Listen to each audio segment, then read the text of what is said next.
विजय sir, आमच्या चॅनलवर आपलं स्वागत आणि अभिनंदन आहे. आणि बिडकीन जिल्हा परिषद गटाचे अधिकृत उमेदवार आहे आपण. बिडकीन गटातून अशी कोणती मोठी समस्या आहे आतापर्यंत ज्याच्यावर निवारण झालेलं नाही, आपण निवडून आल्यावर कसं काम करणार विकास मुद्द्यावर, त्याच्याबद्दल पूर्ण माहिती द्या. बिडकीन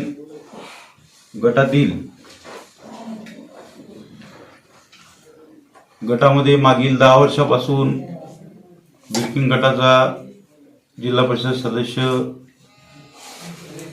बिडकीन गटाचा जिल्हा परिषद सदस्य असताना 2014 ते 2017 समाज कल्याण सभापती म्हणून काम करण्याची संधी मिळाली. आणि काम करत असताना मागील 10 ते 12 वर्षामध्ये सर्वात महत्त्वाचं म्हणजे आमच्या बिडकीन गटातल्या सर्व शेतकरी बांधवांसाठी काम करण्यासाठी प्रयत्न केला. मग त्याच्यामध्ये बिडकीन गटातल्या शेतकऱ्यांच्या नदी असतील, नाले असतील, त्याच्यावरती सिमेंट बंधाऱ्याचं निर्माण केलं. त्याचप्रमाणे कोल्हापुरी बंधाऱ्याचं निर्माण केलं. आणि हे निर्माण केल्यानंतर त्या माध्यमातून त्या परिसरातील लाखो हेक्टर शेतकऱ्यांना त्याचा फायदा झालेला आहे.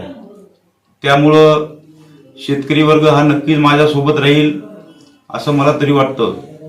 त्यानंतर शेतकऱ्यांच्या ओला दुष्काळ असेल, कोरडा दुष्काळ असेल, मागील 12 वर्षामध्ये जवळपास 2 वेळेस हा संकट शेतकऱ्यांवरती आला.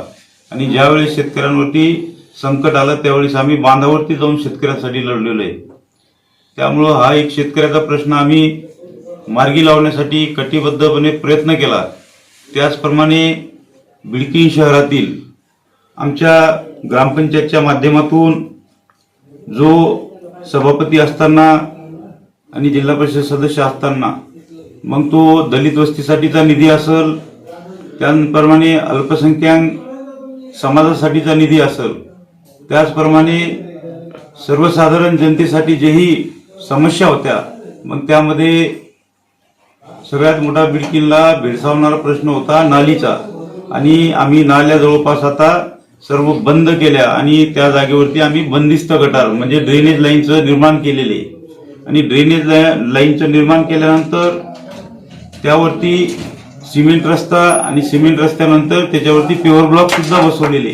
म्हणजे जवळपास 80 ते 85% बिडकीन शहराला ड्रेनेज आणि सिमेंट रस्ता आणि गट्टूचा फायदा झालेला आहे. त्याचप्रमाणे आम्ही ग्रामीण भागामध्ये स्मशानभूमी शेड असेल, स्मशानभूमीला कंपाऊंड वॉल असेल, त्याचप्रमाणे कब्रस्थानला कंपाऊंड वॉल असेल, त्यासाठी सुद्धा आम्ही मोठ्या प्रमाणात निधी आणून ते काम आज मार्गी लावलेले. त्यामुळे नक्कीच येणाऱ्या काळामध्ये आम्हाला पूर्ण जनता आमच्या पाठीशी उभी राहील. आणि जो बिडकीनचा सगळ्यात मोठा प्रश्न होता पाण्याचा, जो की मागच्या पंचवार्षिकमध्ये मागील सरपंचांनी त्याच्यावरती लक्ष न देता जो 8-8, 10-10 दिवसाला पाणी एकदा मिळायचं बिडकीनवासियांना, ते प्रश्न आता तत्कालीन सरपंच अशोक भाऊ धर्मे यांच्या माध्यमातून आज आम्ही 2 दिवसाआड, कमीत कमी 2 दिवसाआड, 1 दिवसाआड पाणी आम्ही गावाला देण्याचा प्रयत्न करतोय. आणि आज आमच्या सोबत सर्व गावकरी कुठेतरी समाधानी झाल्यासारखं आम्हाला वाटते. त्याचप्रमाणे बिडकीन शहरामध्ये येणाऱ्या काळामध्ये एवढ्या मोठ्या प्रमाणात कचऱ्याचा प्रश्न निर्माण झालेला आहे. तो कचरा प्रश्न सुद्धा आम्ही शासनाकडून जास्तीत जास्त निधी आणून त्याच्यावरती संकलन करून शेतकऱ्यांना त्याच्यापासून खत देण्यासाठी सुद्धा आम्ही प्रयत्न करणार आहे. आणि त्या कचऱ्याची विल्हेवाट लावण्यासाठी त्याचा एक प्रोजेक्ट आम्ही येणाऱ्या काळामध्ये या बिडकीन शहराला देण्यासाठी प्रयत्न करणार आहे. त्याचप्रमाणे आम्ही मागील काळामध्ये बिडकीन शहरामध्ये काम करत असताना, बिडकीन भागामध्ये काम करत असताना, तालुक्यामध्ये काम करत असताना, सभापती असताना, त्यावेळेस आम्ही गोरगरीब जनतेचे कामं करण्यासाठी मग ते वैयक्तिक लाभ देण्यासाठी त्यांना प्रयत्न केलेला आहे. मग त्याच्यामध्ये आम्ही वैयक्तिक लाभ देत असताना गरिबांचे मुलं असतील त्यांच्यासाठी आम्ही संगणकाची उपलब्धता करून दिली. त्याचप्रमाणे आम्ही त्यांना झेरॉक्स मशीन दिली. शेतकऱ्यांसाठी आम्ही इलेक्ट्रिकल मोटर दिली. त्याच्यानंतर आम्ही स्प्रिंकलर पाईप दिली. अशा वेगवेगळ्या पद्धतीच्या योजना आम्ही त्या काळामध्ये राबवल्या. आणि या योजना राबवत असताना आम्हाला फार मोठा सर्वसामान्य जनतेकडून पाठिंबा मिळालेला आहे. कारण की आम्ही कोणताही आर्थिक विषय न करता आम्ही त्यांच्यापर्यंत, त्या लाभार्थ्यांपर्यंत आम्ही त्याचा लाभ दिलेला आहे.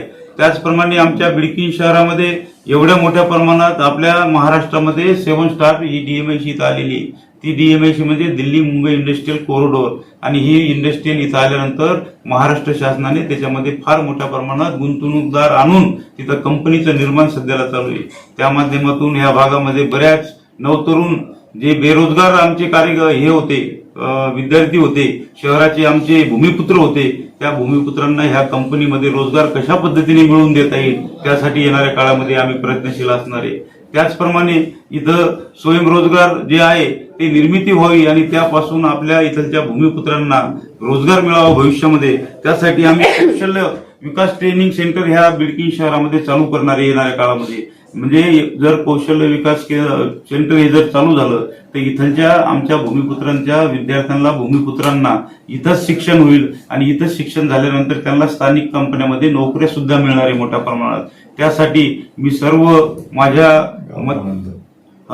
त्याचप्रमाणे आता 1-2 दिवसामध्ये आता तारीख आम्हाला कळलं नेमकं, त्यावेळेस ज्यावेळेस आम्हाला बावनकुळे साहेब या बिडकीन शहराला सभेसाठी येणार आहे तर आम्ही पहिले ह्याच्यापूर्वी सुद्धा त्यांना आम्ही प्रस्ताव दिलेला आहे, निवेदन दिलेले आहे आणि त्यांनी आम्हाला शब्द दिलेला आहे की ज्यावेळेस मी तुमच्या गावामध्ये येईल त्यावेळेस तुम्हाला दिलेले शब्द तुमचे मी त्याला पाळण्याचा प्रयत्न करेल आणि ते पाळन नक्की. त्यामध्ये ते प्रश्न आमचे महत्वाचे होते, म्हणजे गावाची महत्वाची हद्दवाढ, त्याला परवानगी आम्हाला लागत होती आणि ती परवानगी सुद्धा शासन आम्हाला देणार आहे असं शासनाने आम्हाला शब्द दिलेला आहे. त्याचप्रमाणे तांडा असेल, वस्ती असेल, वाडी असेल, याच्यामध्ये सुद्धा विकास कामं भरपूर प्रमाणात कमी राहिलेले, ते विकास कामं सुद्धा त्याच्यासाठी निधी सुद्धा आम्हाला सरकारकडून उपलब्ध होणार आहे येणाऱ्या काळामध्ये. त्यामुळं तांडा वस्तींची सुद्धा समस्या निघणार आहे, म्हणजे दूर होणार आहे. त्याचप्रमाणे आमच्या परिसरातील जे बंगला तांडा आहे त्या बंगल्या तांड्यासाठी जो रस्त्याचा प्रश्न होता मोठा, तो प्रश्न सुद्धा बावनकुळे साहेबांनी त्याच्यामध्ये स्वतः इंटरेस्ट घेऊन त्या रस्त्यासाठी सुद्धा बावनकुळे साहेबांनी शब्द दिला की तुमचा तो रस्ता सुद्धा आम्ही तुम्हाला करून देणार आहे. कारण त्याच्यामध्ये थोडंसं कोर्ट प्रकरण असल्यामुळे ते काम थांबलं होतं, पण बावनकुळे साहेबांनी स्वतःनी त्याच्यामध्ये लक्ष घातलं आणि समोरील व्यक्तीला बोलून त्यांनी त्याच्यावरती सोल्युशन काढण्यासाठी प्रयत्न केलेले आहे.